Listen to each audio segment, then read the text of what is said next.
Okay, so today's story takes place in Austin, Texas, the year 1884. Now, at this time, you might say that the city of Austin was still on the rise from its humble beginnings when the first settlers arrived and set up camp on the Colorado River back in the 1830s. And by 1845, Texas was established as a state and Austin became its capital. By the end of the Civil War, the city saw a rapid growth of newly emancipated African Americans, and during the 1860s and early 1870s, residential communities were established for the African Americans known as freedmen's communities. Have no doubt, this was a segregation. By 1870, 36% of the population of Austin was African American. Although emancipated and now free with more opportunities, equal they were not. The freedmen communities built their own businesses and supported each other, whilst some found employment as domestic servants. By 1884, Austin saw the start of a brutal string of attacks on mainly servant girls, who were attacked while they slept, normally with an axe, and then raped and murdered. These killings would be coined the Servant Girl murders, and the murderer, who was never caught by the way, would become known as the Midnight Assassin, or the Servant Girl Annihilator. December the 31st, 1884. It was on this night at 3 o'clock in the morning when Walter Spencer awoke in agonizing pain. Someone had severely beaten him around the head. He had about 5 to 6 deep gashes, and he was horribly disfigured and swollen and covered in blood, with fragments of skull broken and smashed in. His girlfriend Molly Smith was missing from the bedroom, but her blood remained. He couldn't find her anywhere in the room. Molly was a servant girl who was employed by Mr. and Mrs. Hall and was given living space in the small apartment behind the kitchen where the black couple lived together. Walter staggered into the bedroom of his employer's brother, Tom Chalmers, and tried desperately to string a few words together from his broken face. Tom awoke to see the horrific state of Walter, but showed little concern and told Walter to seek medical attention, and then Tom simply turned over and went back to sleep. And so Walter did what he was told. He staggered out from the house alone and made his way to the doctor's house alone, literally a broken man. And when morning came and the household awoke, to no breakfast prepared, of course they now wondered where their servant girl Molly Smith could be. It was very unusual not to have breakfast prepared. At around 9 o'clock, Mr. Hall heard shouts coming from the back garden. The shouts came from the neighbour's servant boy who had discovered Molly Smith laying on the ground in the long grass behind the outhouse, obviously dead. Her head had been almost hacked in two, her legs were spread wide apart, her nightdress was torn, and blood soaked into the white snow around her, with a trail coming from the back door, indicating that Molly had been dragged from there. The trail of blood also led back to the girl's bedroom, and in the light of day, it was a horrific sight to behold. Blood was everywhere, soaking into the bed, into the pillows.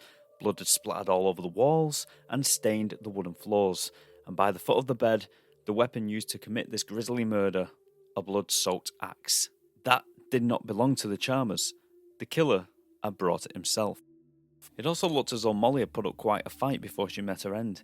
A mirror had been shattered, furniture had been turned over, and there was bloody handprints on the door frames.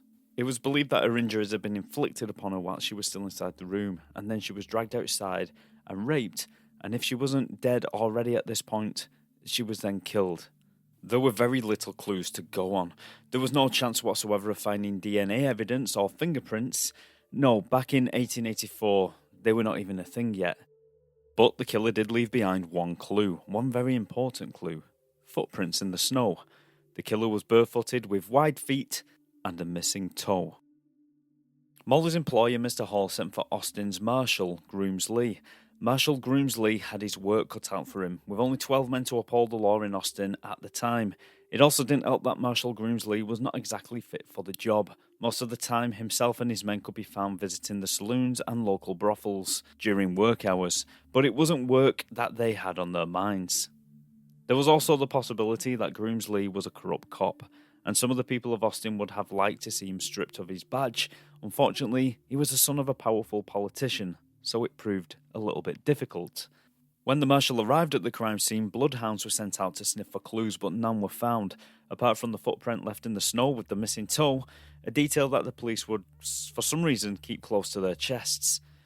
Molly's ex-boyfriend, a man named William Len Brooks, was questioned due to the fact that they had a volatile history after Molly tried to kill him with a glass bottle.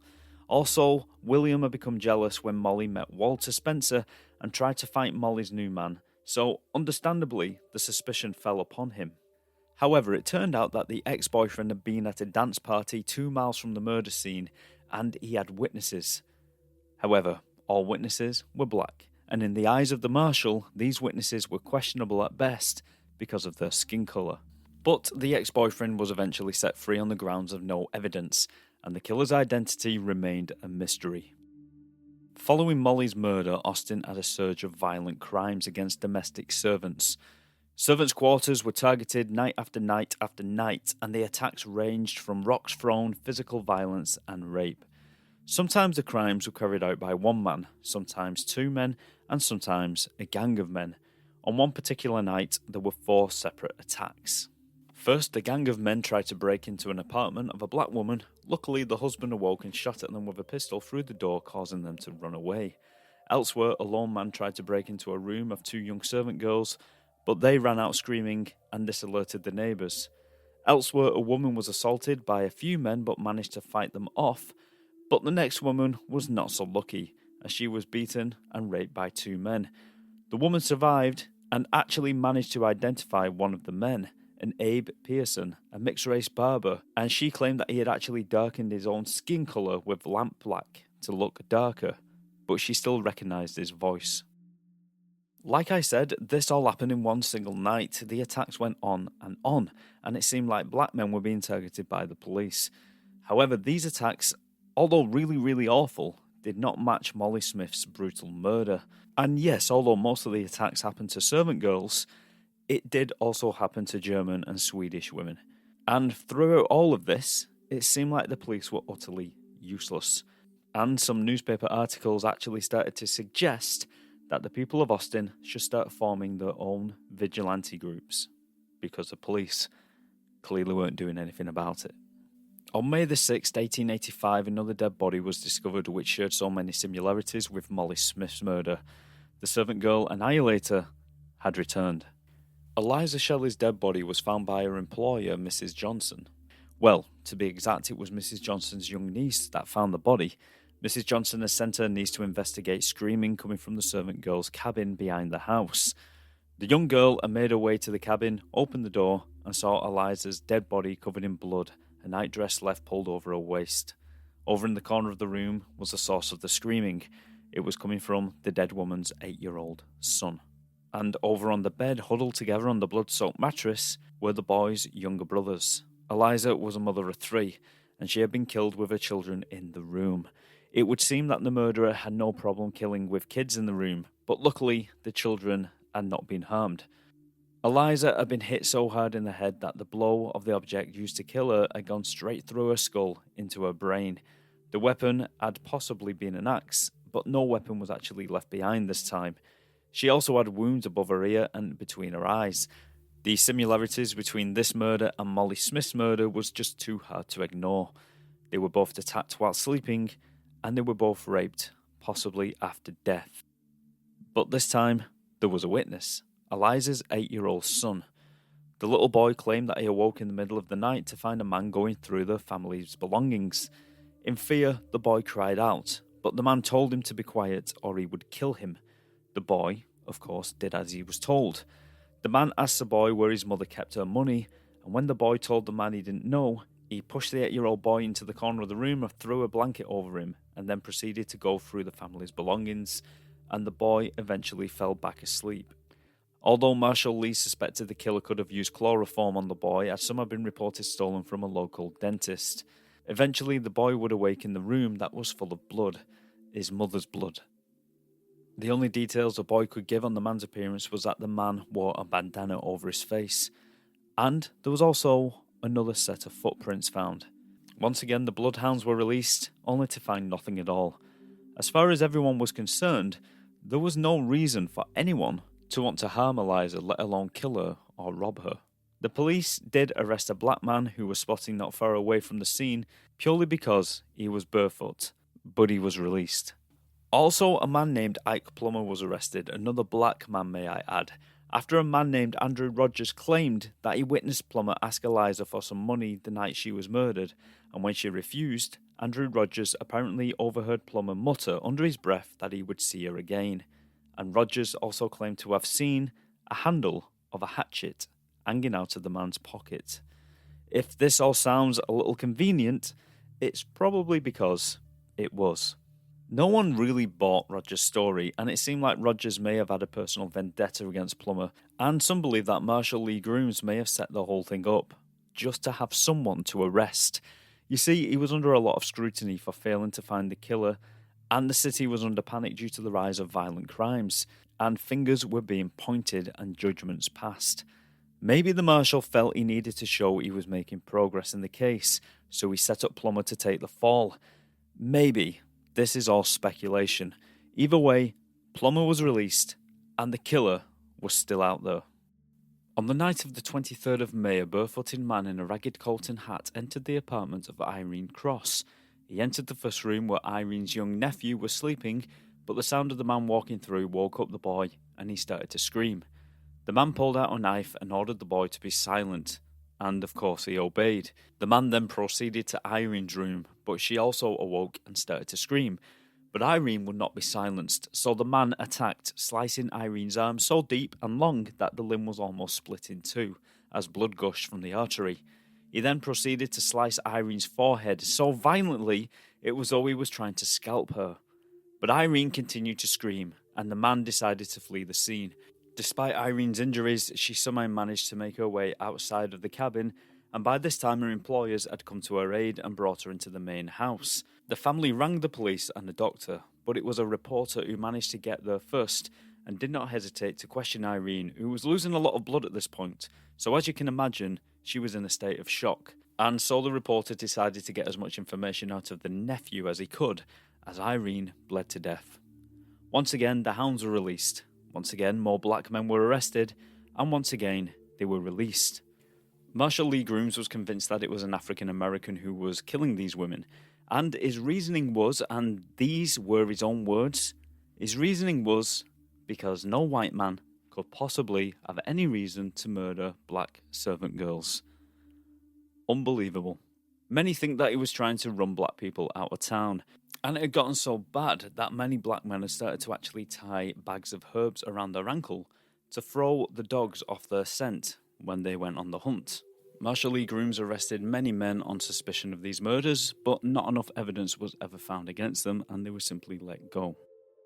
On the night of August 30th, Rebecca Ramey and her 11-year-old daughter, Murray Ramey, went to bed. Rebecca worked for a Mr. Valentine Weed in his livery, but unlike other victims, Rebecca and Murray slept in the kitchen of their employer. They did not have a separate room. So, on that night when they fell asleep in that kitchen, Murray was the one that fell asleep first. Her mother, Rebecca, drifted off just before midnight. The next time Rebecca opened her eyes, she was in a world of pain, with doctors tending to her injuries. At some point in the night, an intruder entered the kitchen and hit Rebecca in the head so hard that her skull fractured. Whilst her mother lay unconscious, the intruder grabbed 11-year-old Murray and dragged her into the wash house and proceeded to rape her, and then, when he had finished, he stabbed her between both ears with a metal rod. This didn't kill her straight away. She suffered in agonizing pain for hours before eventually passing away. Her mother, Rebecca, survived, although she had to live with what had happened to her daughter for the rest of her life. The bloodhounds were once again released, a black man was once again arrested and let go, and ultimately no one was found guilty of the murders. But this time was different. This time it was an 11-year-old child that had been murdered, and the people of Austin were furious, and they wanted results. On the 26th of September, Lucinda Bobby and Patsy Gibson had decided to visit their friend Gracie Vance, who lived in Austin, in a cabin behind her employer's house, with her common-law husband, Orange Washington. Now, the group were all well aware that there was a killer on the loose, as well as the violent crimes that were being committed by other individuals, but they felt pretty safe considering that there was 4 of them in this cabin on that particular night, so they decided to sleep with the window open to let in a breeze. Sometime after midnight, Lucinda woke up with an excruciating headache. She lit a kerosene lamp and was horrified to see her friend Patsy and Gracie's husband Orange still laying where they had gone to sleep, but it was clear to see that they had received blows to the head. Lucinda looked everywhere, but she could not find her friend Gracie. She was no longer in the room, and then she heard something from outside the window. She approached the window and held up the kerosene lamp, illuminating a man outside. The man shouted at Lucinda to not look at him and rushed towards her whilst covering his face with his arm. The man went to grab Lucinda, but she stepped back out of his reach and she ran from the cabin screaming as loud as she could, which woke up Major Dunham, the owner of the house. The attacker caught up with Lucinda at the gate between the cabin and the house, but luckily the Major appeared and aimed his rifle at the man, which seemed to scare him off, and he fled. The Major organised a group of his neighbours who all armed themselves and started to search the property and the area for the killer. They eventually found Gracie's dead body behind the stables where one or maybe more men forced themselves upon her and then beat her so viciously with a brick that her face was like a battered jelly. Lucinda and Patsy survived, but sadly Gracie's husband Orange died of his wounds. This time the killer had left behind a big clue, and that was a saddled horse that was tied to a tree near the stables. And a silver watch was also found in Gracie's hand. The chain was wrapped tightly around her hand, as if she had pulled it away from the man when she was being attacked. Both the horse and the watch had been reported stolen, so once again there was no leads to go on, apart from one. Lucinda recognised the killer's voice. She was sure that it was Gracie's ex-boyfriend, Doc Woods. When the police finally tracked down Woods, he was wearing a shirt that was stained with blood, and he was arrested, along with his brother Doug, and a known thief named Oliver Townsend. However, it was thought that Lucinda's head injury may have resulted in her making a mistake. Now, because of all the times that Marshall Lee Grooms had failed to come up with any results, 2 men were actually sent from Austin by the Houston Noble Detective Agency, and these men proceeded to show the Marshal and his men how to interrogate a prisoner their way, and they did this by beating Woods and Townsend, but still neither of them confessed to the murder. They also tracked down a black man by the name of Alec Mack in a nearby saloon and asked him to come for a walk with them, which was a mistake because when the police officers got Alec Mack down a dark, quiet street, they proceeded to beat him severely, trying to make him confess to something that he simply did not do. They even wrapped a noose around the man's neck to make him talk. As they pulled the noose tight, luckily a neighbour came out of one of the houses, and Alec Mack was rescued for a brief moment of time, but when they got him back to the police station, they beat him some more. But Alex Mack never confessed to anything, and he was ultimately released because they had no evidence. Marshall Lee Grooms was now getting desperate. He needed a suspect. Any suspect would do. So in desperation, he claimed that Walter Spencer, the partner of the first servant girl, Molly Smith, was to be tried for murder. Which in my opinion is absolutely ridiculous because Walter Spencer had his face and his head almost demolished by the killer. So I don't know exactly where they were getting the logic from. Well, I do. Marshall Lee Grooms was simply trying to pin the murder on someone to take the attention off him. But this did not stand up in court. There was simply no evidence, and at long last, Marshall Lee Grooms was relieved of his duty and replaced with hopefully a more competent marshal. And that marshal was a man named James Lucy, who was a former Texas Ranger. 3 months passed since the last murder, and people were beginning to wonder if the axe murderer had hung up his axe and called it a day. However, the killer would strike one last time, and this time, it was on Christmas Eve. Late on Christmas Eve, Susan Hancock and her husband Moses Hancock had gone to bed, but they had been sleeping in separate rooms due to marital problems. At around 11 p.m, Moses awoke to hear moaning coming from somewhere in the house. He got up from his bed and ventured into the next room, only to see an empty bed that was soaked in blood. His wife's blood-soaked skirts thrown on the chair, and a trail of blood on the floor leading out of the room and into the hallway, outside and around the back of the house. Moses followed this trail only to find his wife. She was still alive, but only just. She had been struck twice in the head, a cheekbone was demolished and her ear had been hacked off with one blow from the axe. The other blow had smashed the skull between the ear and the eye, and the killer once again had taken a metal rod and inserted it into the woman's ears, straight through into her brain. And yet, she was still alive. But ultimately, Susan Hancock did not last much longer, and she died. But this time there was something significantly different about the murder. You see, the murderer had traditionally gone for black servant girls, and Susan Hancock was neither. She was not a servant girl, and she was not black. She was a white woman, and she was not the only white woman to die on this night. The last woman to be killed on this night was 17-year-old Eula Phillips, who was the wife of musician Jimmy Phillips, and the two already had an 18-month-old baby, and the three of them lived with Jimmy's parents. It was still late on Christmas Eve when Jimmy's mother was awakened by the sound of the baby crying, and probably thinking that the young couple needed help getting the child back to sleep, she got out of bed and made her way to the bedroom. When she opened the door, she found that the 18-month-old baby was stood crying on a blood-soaked bed. The baby's clothing was also soaked in blood, whilst in his hand he held on to a single apple. After seeing this, Mrs. Phillips fainted. It was not long before she came round and rose to her feet to find an axe covered in blood in the middle of the floor. Her son still lay in bed with a deep gash to the back of his head and neck. However, Eula was nowhere to be seen. Only her blood was left behind, soaking into the pillows and the bed. A trail of blood led through the porch door, through the garden, and into the alley. There Eula's body lay, completely naked, her legs spread apart, and her arms held above her head, held into place with a piece of lumber, like she was on display, and her forehead had been smashed in by the blow from the axe. It's safe to say that Christmas Day was most definitely tarnished for the people of Austin, who now wanted results. And with the murder of two white women, it seemed like more was actually getting done. Vigilante groups were now being offered funding from the richer people of Austin, and rewards were also being offered for the capture of the killer or killers. There was also curfews that were put into place, and saloons and brothels were ordered to close by midnight. On Christmas Day alone, many arrests were made, but once again, everyone who was arrested were also set free due to lack of evidence. And as the weeks passed, people started to notice that there were many more police patrols out on the streets. The sales of firearms increased drastically, and many that could afford a new burglar alarm had them fitted to the properties.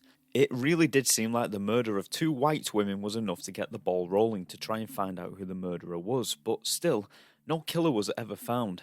In what seemed like desperation, the police arrested the husbands of Susan and Eula for the murder of their wives. Now, bear in mind, Eula's husband Jimmy had also been hit to the back of the head with the axe, and he lay unconscious, bleeding in bed, as his 18-month-old child sat in his and his wife's blood.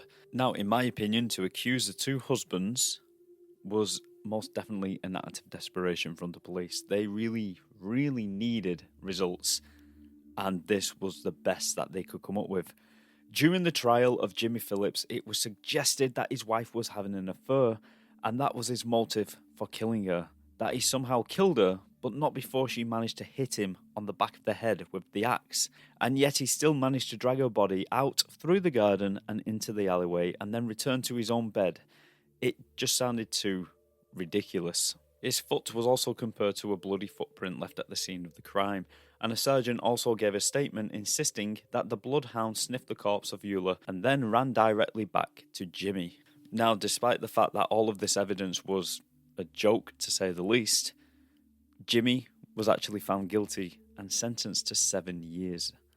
Next was the trial of Moses Hancock, the husband of Susan Hancock. The main bit of evidence against Moses was a letter that was found that Susan had written claiming that she could no longer tolerate his drinking and intended to leave him. It was suggested that Moses saw this letter and decided to kill his wife.